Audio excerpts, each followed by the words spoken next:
রাস্তার এত নর্তকী, এত সুন্দরী, এত রূপসী, রূপ ফেরি করে, যৌবন ফেরি করে, মানুষকে ডাকে, বেশ্যা পতিতার মতো ডাকে, আমাকে দেখো। সেখান থেকে যে মানুষগুলো চোখ নামায় ফেলে, সে কি পরিমাণ মুমিন ভাবেন তো। আল্লাহ বুঝি তার কথা মনে রাখবে না? কয় কি আল্লাহ তো বলবে, বান্দা তুই তো কলজাটা ছিঁড়া রাইছিলি আমার লাগে, বেটা কলজাটা ফাড়াই রাইছিলি, তোর কি যেমন চাইছিল আমি তো জানি, কিন্তু তুই দেখোস নাই। আমারে ভয় কইরা তুই দেখোস নাই। আমি তোরে দেব না তো বান্দা, কাকে দেব? যা, আমার জান্নাত যা মন চায় তুই নেই বেটা। আখিদিনা মা আতাহুম রাব্বুহুম, আল্লাহ তাআলা বলেন কেন দেব এগুলো? ইন্নাহুম কানু ক্বাবলা যালিকা মুহসিনিন, আমার এই বান্দাগুলো ইতিপূর্বে দুনিয়াতে নেককার ছিল। কি ছিল বলেন না? নেককার ছিল, নেককার ছিল। যে মানুষগুলো ফজরের ওয়াক্তে বুড়ো বুড়ো কিছু মুরব্বী, আহা অসুস্থ দুর্বল, লাঠি ভর করে করে হলেও মসজিদে ফজরের নামাজের জামাতে আসে, কি মনে হয় ছেলেরা ওনাদেরকে বাংলা আলাদাভাবে আদর করবে না? না, অবশ্যই করবে, অবশ্যই করবে। ফাসাউফা তারা ইদিন কাশাফাল গুবারু আফারাসুন তাহতা রিজলিকা আম হিমারু, অচিরেই তুমি দেখতে পাবা তুমি বুদ্ধিমান ছিলা নাকি নামাজি বুদ্ধিমান ছিল, ঘোড়ার পিঠে ছিলা না গাধার পিঠে ছিল।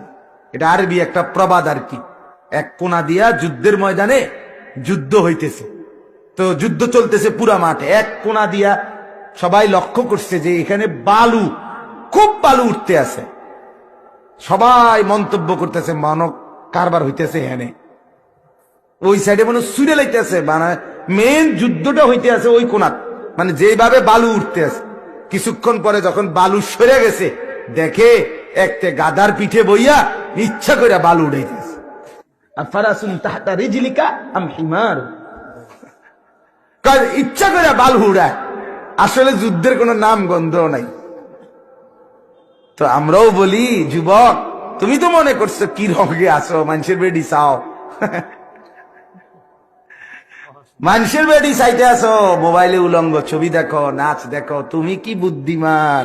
ও চিরেই দেখবা তুমি আসলে গাধার পিঠে বসে বালু উড়াইছো, যুদ্ধ করো নাই, ঘোড়ার পিঠে চড়ো নাই, তুমি জীবন কিছুই বোঝো নাই, তুমি ধোকা খেয়েছো, প্রতারিত হয়েছ, প্রতারিত হয়েছ।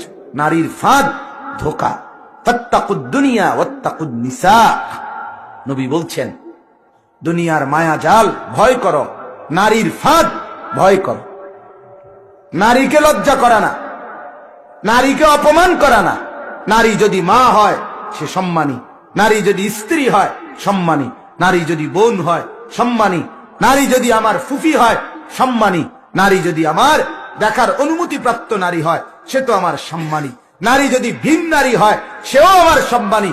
কি সম্মান? না দেখাই তাকে সম্মান, তাকে পর্দায় থাকতে দেওয়া, এটাই সম্মান, এটাই ইজ্জত, এটাই ইজ্জত।